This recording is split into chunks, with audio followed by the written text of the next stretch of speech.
बच्चों को वहां पर टाई लटका करके और पब्लिक स्कूलों की पूरी जमात पैदा कर दी गई है।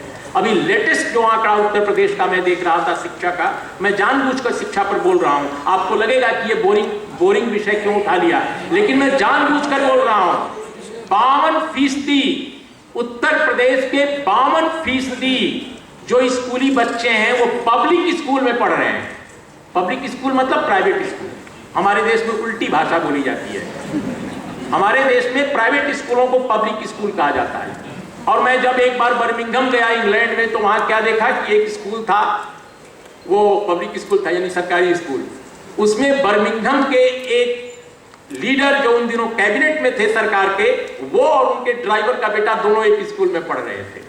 ये इंग्लैंड की बात है जिसके हम इतने साल गुलाम रहे। लेकिन हमारे यहाँ जो बहुजन समाज के बच्चे हैं या जो इवन अपर कास्ट के गरीब तबके के बच्चे हैं, उनकी पढ़ाई खत्म कर दी गई है।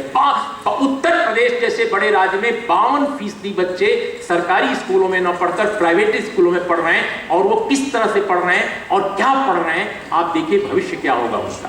सेहत का मसला, 4% भी आप बजट का खर्च नहीं कर रहे हैं सेहत पर, 4% भी नहीं।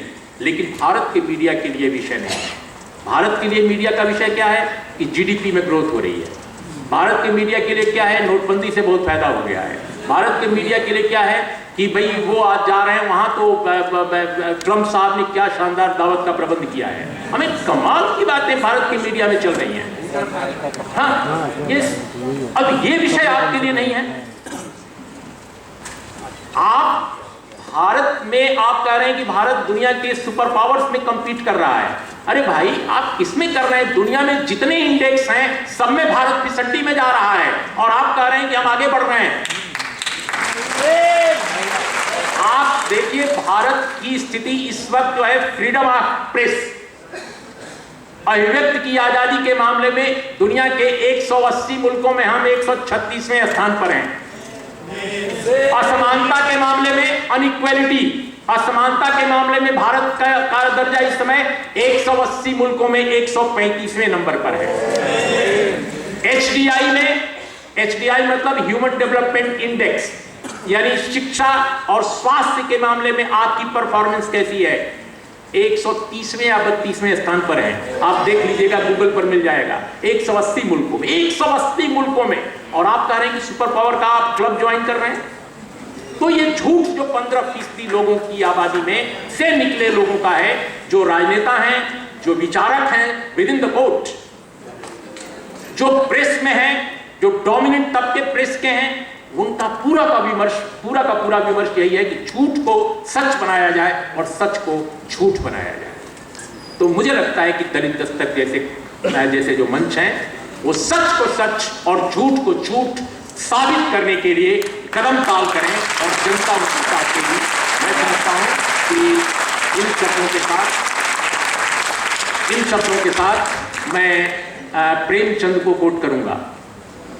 प्रेमचंद ने एक बार कहा था कि विचार या पत्रकारिता या इस तरह की चीजों का उन्होंने हवाला दिया था कि वो राजनीति के आगे चलने वाली मशाल है।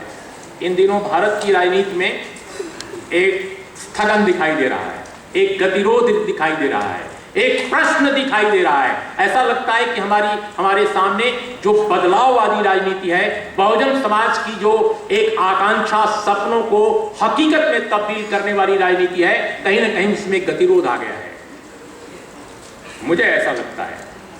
मैं नहीं जानता कि आप लोगों को लगता है कि नहीं, लेकिन मुझे लगता है कि विचार के स्तर पर जो आप कर रहे हैं, यहाँ बैठे हुए लोग, आपकी पत्रिका, आपका चैनल, हो सकता है कि राजनीति में पैदा हुए गतिरोध को न केवल तोड़ दें, बल्कि एक अजीब तरह की रोशन कर दे रास्ते को, जिससे राजनीति फिर पटरी पर आ जाए और कामयाबी की बुलंदियों तक पहुंच जाए।